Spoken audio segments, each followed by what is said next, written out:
사람들이 항상 이구동성으로 요즘 하는 말은 길이 안 보인다는 것입니다. 그러면서 나라 탓을 많이 합니다. 시대 탓을 많이 합니다. 남 탓을 많이 합니다만은 그런다고 달라지는 것은 아무것도 없습니다. 우리가 이 하나님의 길을 보려면 새로운 시각이 있어야만 됩니다. 길이 없어서 안 보이는 것이 아니고 우리의 시각이 너무 편협해서 그럴 수도 있습니다. 예수님께서는 문을 두드리라 그러면 열릴 것이라고 하셨습니다. 그런데 어느 문이 열릴 것이라고는 말씀을 안 하셨어요. 그 말은 무슨 말이냐 하면 우리가 두드린 그 문이 아닐 수도 있다는 거예요. 다른 문도 있다는 것입니다. 그러니까 우리의 선입관을 버리고 새로운 시각을 가지면 우리가 모르는 새로운 길이, 새로운 문이 우리에게 열릴 것입니다. 2012년도에 그 코닥이 파산 신청을 했습니다. 130년간 세계 필름 시장의 3분의 1을 독점하면서 필름의 대명사로 불려왔던 코닥이 이 시대를 잃지 못한 비운으로 디지털 기술에 밀려서 이제 파산 보호 신청을 했습니다. 사람들은 모두 이렇게 되면은 그 코닥의 본사가 있던 뉴욕주의 그 로체스터 도시도 몰락할 것으로 예상했습니다. 왜냐하면 로체스터의 절반이 코닥에 일하고 있었거든요. 포드 자동차나 미국의 자동차 산업이 몰락하고 나서 자동차 산업의 도시 디트로이트가 몰락한 것처럼 이 로체스터도 유령의 도시가 될 것이라고 생각했는데 4년이 지난 오늘 로체스터는 여전히 활기차게 움직이고 있습니다. 무슨 일이 일어난 것입니까? 파산 보호 신청을 한 뒤에 코닥이 마음을 비웠어요. 그래가지고 사업을 영화 필름 분야로 축소하면서 이 코닥 파크 전체를 일반 중소기업들한테 개방해 버렸습니다. 이제 그곳에는 60여 개의 크고 작은 중소기업들이 들어가 있습니다. 이들 기업들한테 코닥은 생산 시설을 다 물려주고 이때까지 독점하고 있던 코닥의 원천 기술도 다 공유했습니다. 그래서 이 벤처 신생 중소기업들이 코닥으로부터 재료 화학 기술을 배운 다음에 이 기술을 응용해서 각자 새로운 제품과 비즈니스를 개발해냈습니다. 그래서 파스타 소스 공장, 엔지니어링, 건설, 식품, 의료, 서비스 회사 중소기업들이 계속 생겨났고 이들은 코닥에게 받은 은혜를 어떻게 갚았느냐 하면 코닥에서 해고돼서 일자리를 잃은 직원들을 우선적으로 채용해 주었습니다. 주정부도 새롭게 변신된 이 코닥 비즈니스 파크가 유지될 수 있도록 4,500만 달러를 투자해 줬습니다. 그래서 이제 로체스터는 더 이상 코닥의 도시가 아닌 수많은 중소기업들의 공동체로 탈바꿈했습니다. 그래서 현재 도시 일자리의 94%를 이 중소기업들이 메꿔주고 있어요. 2015년도에 로체스터는 미국에서 가장 일자리 구하기 좋은 도시 1위로 등극합니다. 그러니까 코닥이라는 대기업 하나에 의존했던 취약한 일자리 구조를 무너뜨리고 다양성이 살아 숨쉬는 새로운 생태계가 만들어진 것입니다. 길이 없는 게 아니라 과거와 다른 새로운 길이 열리고 있고 새로운 길을 보려면 이기심을 버리고 눈을 넓혀야만 합니다. 그러면 전혀 다른 길이 보일 수도 있습니다. 파산 직전까지 몰렸던 코닥이 마음을 비우고 겸손해져서 자신들이 가진 모든 것을 그것이 생산시설이든 기술이든 다 지역사회 작은 기업들한테 내어주고 나니까 유령도시가 될 뻔했던 로체스터가 다시 부활했습니다. 우리가 가난하고 겸손한 마음을 회복하니까 새로운 길이 열리는 거예요. 그리고 나 자신만이 아니라 한 그루의 거목이 아니라 울창한 숲을 이루겠다는 함께 윈윈하겠다는 그런 정신으로 함께 지혜를 모으니까 코닥은 무너졌지만 로체스터는 다시 살아나는 그런 기적이 일어난 것입니다. 하나님의 사람들에게는 하나님이 우리가 알지 못하는 새로운 길을 열어주실 것입니다. 특별히 하나님의 백성들에게는 세상에게 주지 않은 하나님의 비법이 있는데 그것은 바로 기도입니다. 간절히 기도하면 하나님의 새로운 길이 보입니다. 우리 6절 읽으시겠습니다. 너희는 여호와를 만날 만한 때에 찾으라. 가까이 계실 때에 그를 부르라. 하나님의 백성들은 기도를 먹고 삽니다. 우리는 기도하면서 하나님의 응답을 기다리는데 사실은 우리가 응답을 기다리는 것보다 하나님이 우리에게 더 응답을 주고 싶어 하세요. 기도의 핵심은 목마름이에요. 하나님을 갈급해야 돼요. 여기서 여호와를 찾으라는 말은 그냥 대충대충 찾는 게 아니고 필사적인 부지런한 추적을 의미합니다. 믿음은 하나님을 필사적으로 찾는 것입니다. 하나님이 응답해 줘도 되고 안 해도 되고 이런 안일한 태도로 기도하는 것이 어찌 진정한 기도이겠습니까? 주 나를 박대하시면 나 어디 가리까? 이 찬송가 가사처럼 하나님이 응답해 주시지 않으면 나는 죽는다. 이런 절박감으로 매달리는 것이 진짜 기도입니다. 언제 그렇게 하나님을 찾아야 합니까? 만날 만한 때에 하나님을 찾아야 한다고 말합니다. 그것은 기도는 타이밍이라는 거예요. 하나님을 만날 수 있는 기회가 왔을 때 놓치지 말고 그분을 만나야 한다는 것입니다. 물론 하나님은 항상 시도 때도 없이 만날 수 있지만 여기서 말하는 것은 내 인생을 바꾸는 어떤 터닝 포인트를 주시려는 하나님의 터치가 내게 오는 때가 있습니다. 구원의 때, 은혜의 때예요. 이 하나님의 은혜가 확 쏟아질 수 있는 내 인생의 분수령이 될 수 있는 이때는 어떤 시기가 지나면 닫혀져요. 그러니까 다음번에 또 기회가 있겠지라고 생각해서는 안 돼요. 하나님의 촛대는 목마르게 하나님을 갈구하는 자를 향해서 계속 움직이고 있거든요. 말씀이 여러분에게 선포되는 그 순간이 하나님을 붙잡을 때입니다. 성경은 은혜의 타이밍의 중요성을 계속해서 강조합니다. 고린도후서 6장 2절 말씀, 이르시되 내가 은혜 베풀 때에 너에게 듣고 구원의 날에 너를 도왔다 하셨으니 보라 지금은 은혜 받을 만한 때요, 보라 지금은 구원의 날이로다. 때가 있다는 거예요. 날이 있다는 거예요. 이 때가 지나면은 다시 안 올 수도 있다는 것입니다. 신앙생활의 타이밍이 굉장히 중요해요. 부흥의 때가 있어요. 은혜의 때가 있어요. 하나님의 성령이 폭포수처럼 임하는 때가 있는데 그때 딴짓하고 있으면 안 돼요. 바쁘다고 안 나오면 안 돼요. 하나님이 지금 내게 은혜를 주시는 이때는 내게 반응하라는 것입니다. 만일 하나님이 내일 내가 반응하기를 원하시면 내일 말씀을 주시지 지금 주시지 않아요. 말씀을 주시는 지금 그때가 바로 말씀에 반응해야 될 때입니다.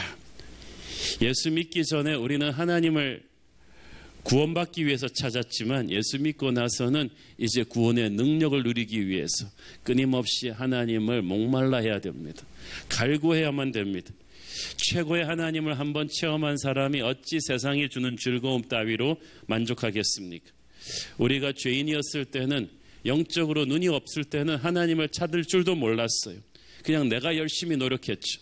그러나 이제 하나님의 자녀가 되고 난 뒤에는 무슨 일만 있으면 하나님을 갈구하게 됩니다. 이 6절에 보니까 가까이 계실 때 그를 부르라고 했어. 이 부른다는 말은 그냥 조용히 부르는 게 아니라 큰 소리로 절박하게 부르는 거예요. 그런데 하나님이 가까이 계실 때 부르라는 거예요. 하나님께서 우리 곁을 가까이 스치시는 때가 있습니다. 항상 그러시는 것은 아닌데 하나님이 가까이 쫙 오시면서 지금이 은혜의 때야, 지금이 말씀을 들을 때야, 지금이 기도할 때야, 네가 내게 시간을 내라, 네가 내게 마음을 열어라. 그리고 기도의 자리로 나오면 내가 네가 알지 못하던 크고 비밀한 길을 보여줄 거야. 네가 노력하는 것도 중요하지만 지금 기도해야 돼. 지금 하나님 나의 앞으로 나와야 돼. 그러면 내가 너에게 하늘의 비수를 알려줄 거야. 하늘의 길을 보여줄 거야. 내가 너의 영을 새롭게 회복시키실 거야 라고 하나님이 하시는 때가 있어요. 그때가 하나님이 가까이 스치는 때입니다. 그때 여러분이 yes sir 하고 다 제쳐두고 와서 그것을 붙잡아야 돼요. 하나님은 우리 주변에 가까이 계십니다. 이 가까이 계신 하나님을 느낄 수 있는 길은 기도하는 것뿐이에요. 하나님을 찾고 하나님을 부른다는 것은 절박한, 간절한, 부지런한 기도를 의미합니다. 기도하는 사람은 자기 가까이에서 하나님이 자기를 인도하시는 것을 느껴요. 하나님이 멀리 느껴진다. 기도의 불이 식은 거예요. 요즘 한국교회 가나안 성도들이 많다고 하잖아요. 안 나가를 거꾸로 하면 가나안이라고 교회 다니다가 상처받고 안 나가는 건데, 여러분이 기도의 불길이 끄면 가나안 성도가 돼요. 여러분이 기도하면 하나님의 임재가 다시 느껴지기 시작하고 축복의 길이 열리기 시작합니다. 때로는 혼자 기도하다가 힘이 떨어질 때가 있죠. 그래서 외부의 자극이 필요해요. 형제들이 함께 팔짱을 껴줘야 돼요. 손을 잡아줘야 돼요. 6절에 보니까 너희는 여호와를 만날 만한 때에 찾으라고 했어요. 너희가 함께 기도하라는 거예요. 그러면 외롭지 않다. 중간에서 지쳐도 다른 사람의 기도가 너를 받쳐줄 것이다. 그래서 교회가 좋은 거예요. 특별히 교회 공동체가 이번 특세 40일처럼 한마음이 되어서 함께 기도하는 것이 얼마나 중요한지 모릅니다. 특별히 힘든 시기에 우리 함께 모여서 기도하면요, 혼자 40일 가려면 힘든데 이렇게 한꺼번에 이렇게 천여 명에 묻어서 갈 때는 굉장히 좋아요. 간절하고 파워풀한 이 공동체 합심 기도가 없이 우리가 어떻게 이 힘든 시대를 이겨낼 수가 있겠습니까? 하나님은 이런 교회적인 불같은 합심 기도에 대한 특별한 응답을 약속하십니다. 마태복음 18장 19절, 진실로 다시 너희에게 이르노니 너희 중에 두 사람이 땅에서 합심하여 무엇이든지 구하면 하늘에 계신 내 아버지께서 그들을 위하여 이루게 하시리라. 두세 사람이 모인 내 이름으로 모인 곳에는 나도 그들 중에 있느니라. 저는 우리 교회 새로운 교회 모든 순들이 40일 기도하는 동안에 기도의 파트너들이 되기를 바랍니다. 모든 예배와 사역 프로그램들마다 다 함께 손잡고 불같이 기도하는 기도 네트워크가 형성되기를 바라는 것입니다. 같이 기도한 동지들은 같이 하나님의 길을 뚫어낼 것입니다.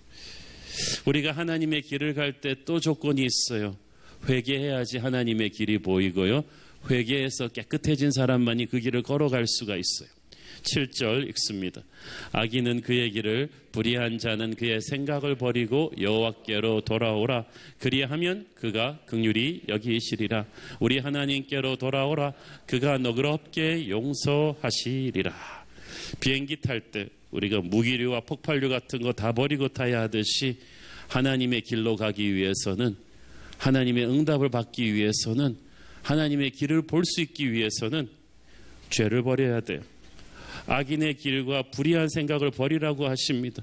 여기서 완전히 타고난 선천적인 악인이 아니라 세상에 살면서 우리가 저도 모르게 픽업하는 악인의 길, 악인의 습관이 있어요.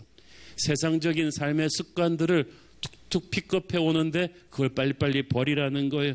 불의한 생각은 그 세상에 음란하고 폭력적이고 기회주의적이고 정치적이고 물질적인 사고방식을 끊어버리고 오라는 거예요.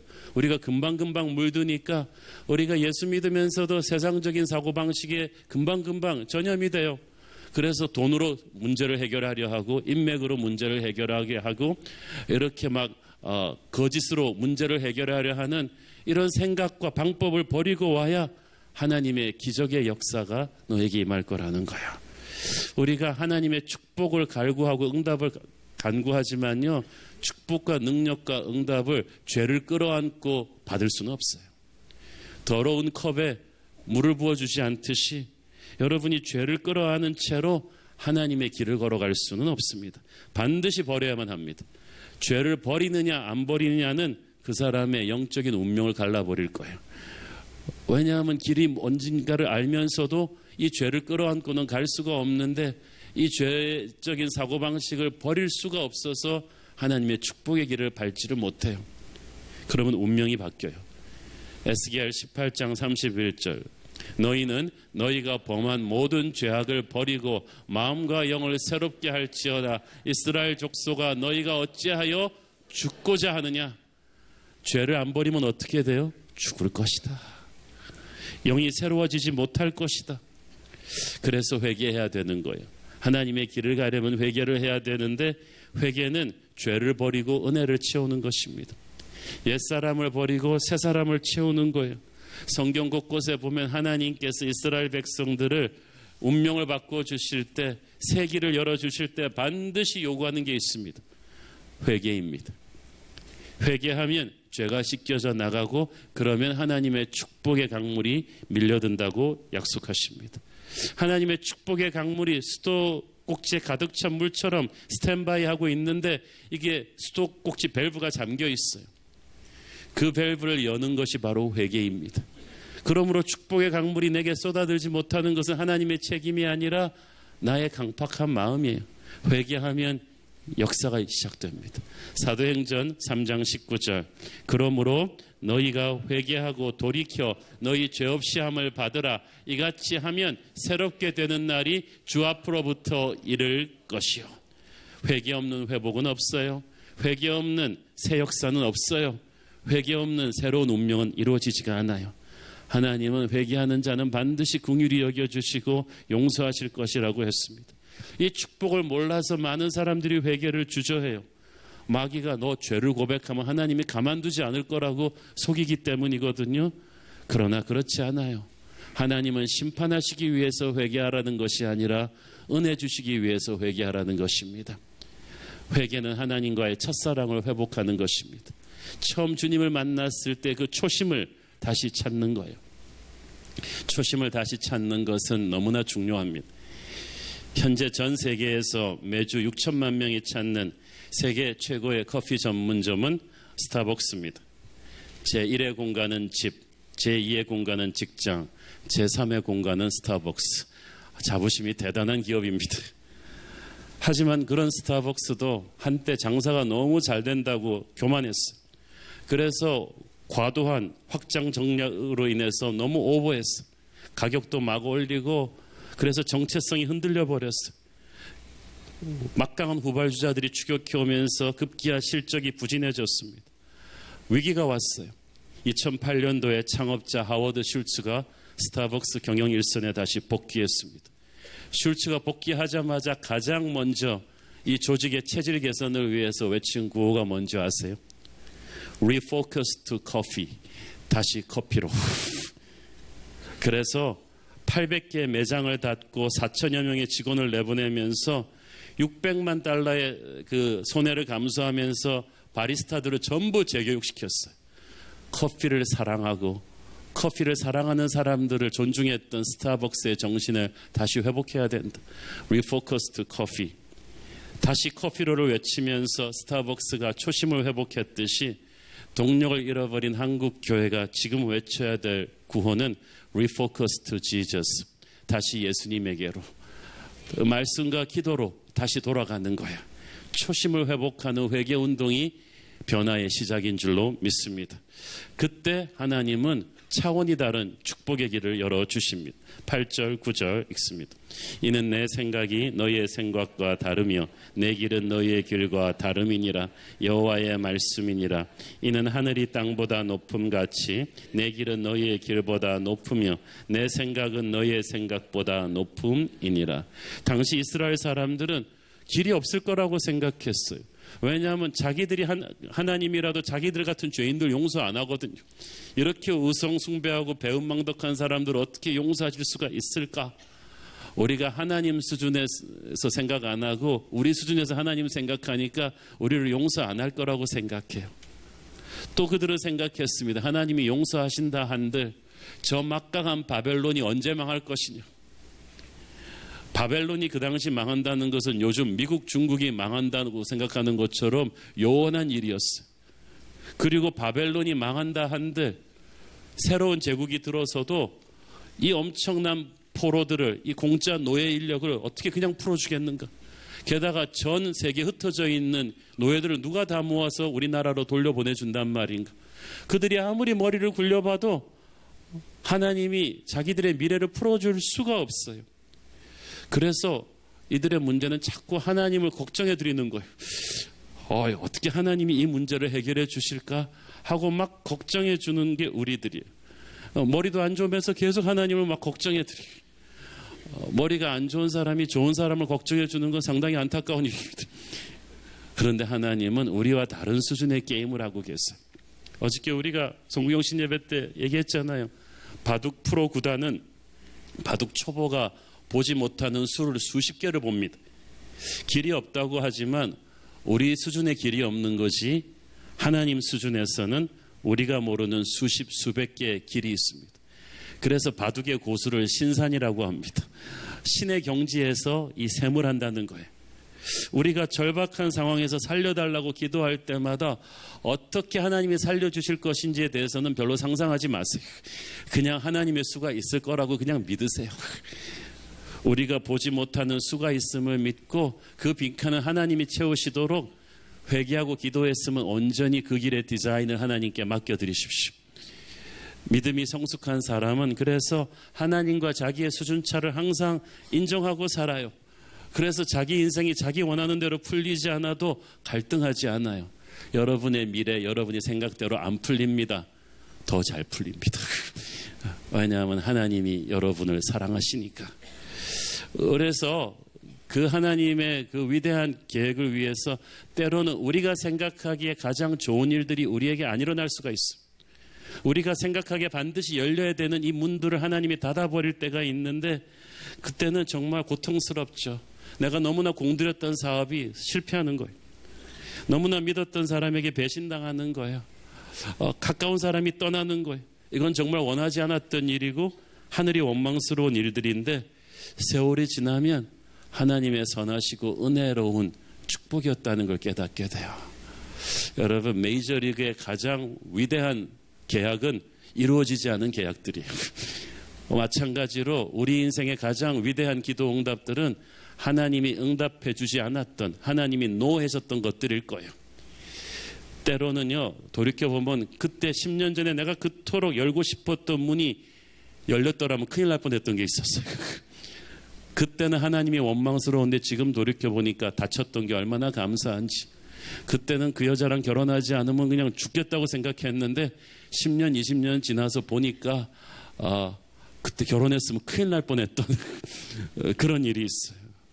어떨 때는 정말 처음 가려고 했던 길이 재앙이었다는 것을 나중에 가서야 알게 되죠. 하나님은 실수가 없으십니다. 그러므로 지금 우리가 당장 이해하지 못한다고 해서, 받아들이기 어렵다고 해서 하나님의 길이 틀렸다고 말해서는 안 됩니다. 하나님의 생각이 우리의 생각과 다르신 것뿐이고 단순히 다른 정도가 아니라 차원이 높으세요. 그래서 항상 그렇게 이야기하십시오. 하나님, 제가 이 기도 제목이 있습니다마는 항상 하나님 생각과 내 생각이 충돌하면 내 걸 없던 걸로 해주세요. 왜냐하면 하나님 생각이 더 탁월하니까. 예를 들어서 우리는 지금 모슬람 선교가 불가능하다는 말을 많이 합니다.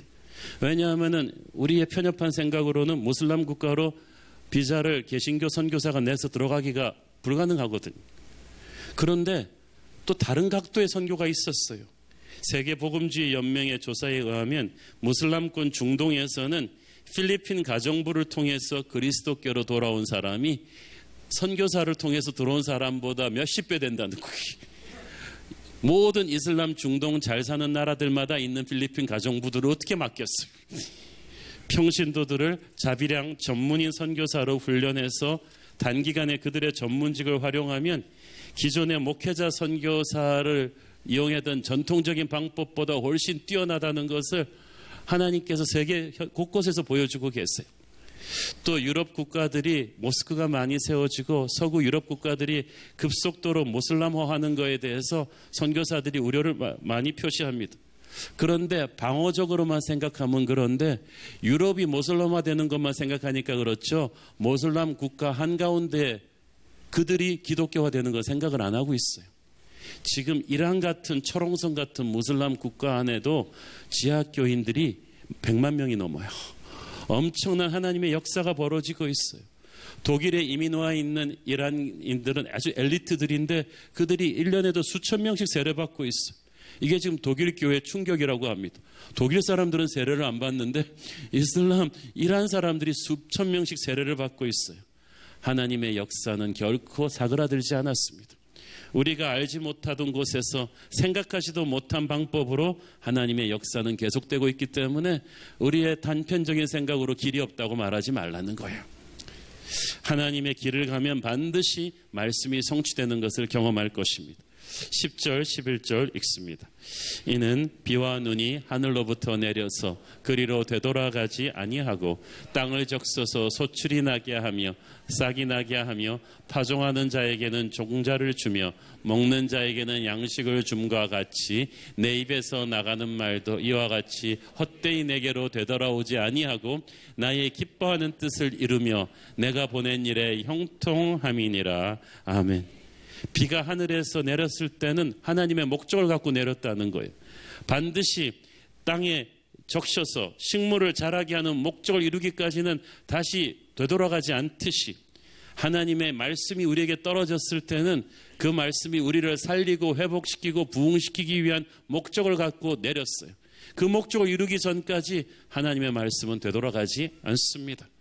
이 뜻이 확실할진데 말씀을 받은 우리는 현실이 아무리 힘들다고 해도 반드시 하나님의 말씀이 내 삶에 이루어질 것을 믿으셔야 돼요.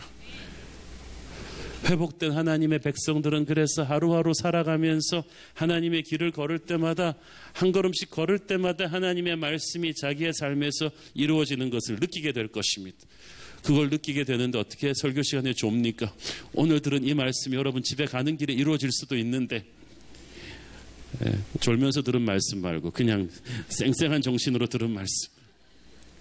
여러분 우리 이 큐티 본문이나 주일 설교 본문이 보통 3개월, 6개월 전에 정해지거든요. 그러니까 저도 여러분의 현실을 전혀 모르는데 이 정확하게 또 이 말씀이 선포되는 그날의 상황과는 또 정확하게 매치가 돼요. 설교하는 저도 깜짝깜짝 놀라는 때가 있습니다. 그러니까 말씀이 우리 현실과 관계없는 추상적인 것이 아니라 선포되는 그 즉시 내 현실로 연결되는 살았고 운동력 있는 말씀이에요. 설교하는 저도 몰랐던 것이 타이밍이지만 만세전부터 하나님의 말씀이 이 2017년 1월 1일 이 순간을 위해서 우리 각자의 인생에 준비돼서 뿌려지고 있어요. 그리고 이 말씀이 지금부터 여러분의 삶 속에 실천될 것을 믿으십시오. 믿는 자의 인생은 말씀이 성취되는 인생이에요. 7년 반 전에 제가 20여 명의 기도하는 형제 자매들과 함께 새로운 교회 개척을 위해서 한 달 정도 기도 모임을 하고 교회가 시작이 됐는데 그때 받은 말씀이 이사야서 60장 22절이었습니다. 그 작은 자가 1000명을 이루겠고 그 약한 자가 강국을 이룰 것이라. 때가 되면 나 여호와가 속히 이루리라. 과연 그 말씀대로 우리 새로운 교회가 창립 1년 만에 출석 성도 1000명을 돌파했고 현재 4000명이 넘는 성도들이 사도행전적 부흥을 체험하는 교회로 성장했습니다. 숫자적인 성장보다 더 중요한 것은 수많은 사람들의 삶이 변했다는 것입니다. 이것은 기적 같은 말씀의 성취입니다. 어제 저는 또 온라인 라이브 스트리밍 생방송으로 우리 교회 예배를 접속한 클릭 숫자가 이제 지난주로 2억 번을 돌파했다는 보고를 받았습니다. 매년 100만 명 정도가 저희 교회 홈페이지에 접속하시고 있으며 정기적으로 매주 15,000명에서 2,000명의 온라인 성도들이 우리 교회 설교 앱으로 클릭하고 들어오십니다. 저희 교회 그 기독교 에센스 교재가 중국에서, 캄보디아에서, 인도네시아에서 사용되고 있는데 얼마나 감사한 일인지 모르겠습니다. 그러나 하나님이 주신 이 거룩한 길이 모든 것이 순탄하게 척척 잘 되는 그런 길은 아니었어. 기도원에서 만난 어떤 목사님은 아무것도 모르면서 저한테 그렇게 말했습니다. 아유 뭐 새로운 교회야 그냥 순탄대로를 걸어오지 않았습니까? 뭐 무슨 걱정이 있겠습니까? 속으로 네가 내 속으로 아니야. 담임 목사로서 여기까지 오면서 정말 하얀 밤을 까맣게 지새우며 눈물로 하나님께 부르짖어야만 했던 위기의 순간들, 고통의 시간들이 있었어요. 그러나 그 속에서도 믿음을 가지면 우리는 절망하지 않을 수가 있었어요. 믿음이 없이 그냥 어려운 상황만 보고 있으면 결론이 잘못 나와요. 하나님 어떻게 제게 이런 일이 일어나게 하세요? 저 이렇게 열심히 하나님 위해 살려고 했는데 어떻게 이런 일이 있어요? 라고 생각할 수도 있는데 예수님으로부터 상황 해석을 듣기 전에는 결코 이 상황을 눈에만 보고 판단하지 말라는 것입니다. 하나님 앞에 나가서 기도하면 하나님의 관점에서 이 상황을 보게 하실 거예요. 어떤 길도 골짜기를 지나고 험한 산을 두르지 않는, 터널을 뚫고 가지 않는 그런 고속도로는 없어요. 모든 고속도로는 골짜기도 지나고 오르막길도 있고 내리막길도 있고 그 터널도 뚫는 거예요. 하나님의 길도 그래요. 그러므로 터널을 지날 때라 할지라도 하나님이 여러분을 버린 게 아니고 가장 여러분 곁에 가까이 계시다는 것을 믿으셔야만 합니다. 결론은 우리가 이길 거예요. 그래서 우리는 하나님이 만들어주신 거룩한 길을 가는 순례자들입니다. 가는 목적이 분명하고 주님 함께 하시기 때문에 힘들어도 절망하지 않아요. 지난해 말에 우리가 촛불 집회와 대통령 탄핵 사태를 치르면서 부쩍 나라 걱정하는 분들이 많아지셨습니다. 어제 저녁에 애국가 제창하시면서 좀 뭉클하지 않으셨습니까? 지난 연말에 온 국민 힐링 가요가 그대 너무 걱정하지 말아요. 우리 함께 노래합시다. 우리 함께 노래해서 걱정 안 하는 게 아니고 이 나라는 대통령과 정치 몇 사람이 망칠 수 없는 그런 고귀한 나라입니다. 하나님이 붙들어주고 있는 나라이기 때문입니다. 최근 영국을 탈출해온 이 태영호 전 북한 공사는 북한 내부의 성골이라고 치는 고위층 특급 엘리트입니다. 그가 며칠 전 기자회견에서 한 말이 인상에 남습니다. 자기는 광화문 촛불 집회를 통해서 한국 오길 잘했다는 생각을 했다는 거예요. 한국을 긍정적으로 보게 되었다고 합니다.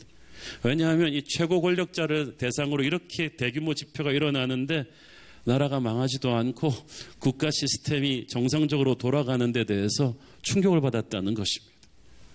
좋은 나라라는 거예요.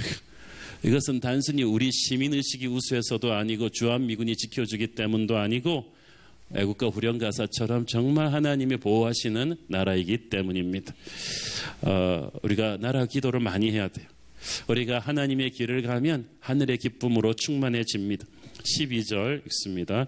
너희는 기쁨으로 나아가며 평안히 인도함을 받을 것이요 산들과 언덕들이 너희 앞에서 노래를 바라고 들의 모든 나무가 손뼉을 칠 것이며.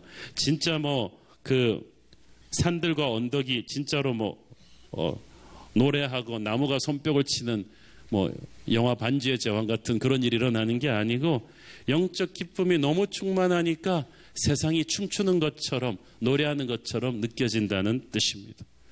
우리가 인간의 눈으로 세상을 보면은 춤출 일이 뭐가 있겠어요? 기쁠 일이 뭐가 있겠습니까? 항상 불경기 얘기고 서로 싸우는 얘기뿐인데 하나님의 은혜의 눈으로 보니까 기도하고 나오니까 세상은 살만한 곳이에요. 초가상간도 만족하고 병든 몸으로도 찬양할 수가 있습니다. 13절 읽습니다. 잣나무는 가시나무를 대신하며 화석류는 찔레를 대신하여 날 것이라. 이것이 여호와의 기념이 되며 영영한 표징이 되어 끊어지지 아니하리라. 가시나무와 찔레는 심판과 고통이에요. 잣나무와 화석류는 아름다운 축복과 평강을 상징하는 것입니다. 사랑하는 여러분, 하나님의 은혜로 여러분이 회복이 되면 이전에 가시나무와 찔레는 여러분의 인생에서 깨끗이 뽑혀나갈 것입니다. 이제 잣나무와 화석류 같은 축복과 평강과 내 슬픔 변하여 기쁨 되게 하시는 역사가 올 한 해 여러분에게 일어나기를 축원합니다. 이것이 여호와의 기념이 되며 하나님의 백성들이 이렇게 회복되고 살아나는 것이 하나님 살아계시다는 증거가 된다는 것입니다. 새로운 교회는 왜 새로운 교회냐? 이렇게 살아난 백성들의 간증이 날마다 업데이트되니까 새로운 교회. 우리 교회는 한 주일 출장 갔다 오면 얼마나 손해인지 몰라요. 자기 없는 사이에 기적이 일어났거든요. 자기 수원들이 병이 났고 역사가 일어났어요. 그런 누가 다음 기적의 수혜자가 될지 모른다. 이런 기대감이 차 있기 때문에 우리는 좋은 교회에 있는 거예요. 성령께서는 올해도 우리의 삶에 많은 기적을 행하실 것입니다. 우리는 하나님의 길을 함께 걸어갈 믿음의 동지들입니다. 하나님이 내시는 길이 세상 사람들이 가는 길과는 다른 길이에요. 편하고 좋은 길이 아니에요. 좁고 험한 길일 수도 있어요. 이 길은 사명의 길이고 순종의 길이고 희생의 길이며 섬김의 길입니다. 기도하지 않으면 결코 계속 갈 수 없는 길입니다. 이 길을 가는 동안에 때로는 외롭고 때로는 지쳐 쓰러질 때가 있겠지만 우리는 형제입니다. 서로를 위해 기도하며 격려하며 함께 갈 것입니다. 우리 주님이 이 길 끝에 서 계십니다. 곳곳에 축복의 오아시스가 있어서 우리는 죽을 것 같지만 죽지는 않고 다시 살아납니다. 우리가 생각하지도 못한 은혜의 돌파구가 사방에서 터지는 체험을 우리는 특세 40일을 시작해서 올해 내내 계속하게 될 것입니다. 원수 마귀들이 달려들다가 쫓겨나가는 기적 같은 승리도 체험하게 될 것입니다. 올 한 해 우리 함께 서로 사랑하며 함께 기도로 뭉쳐서 하나님 내시는 길을 담대히 걸어나갈 수 있기를 축원합니다. 기도하겠습니다.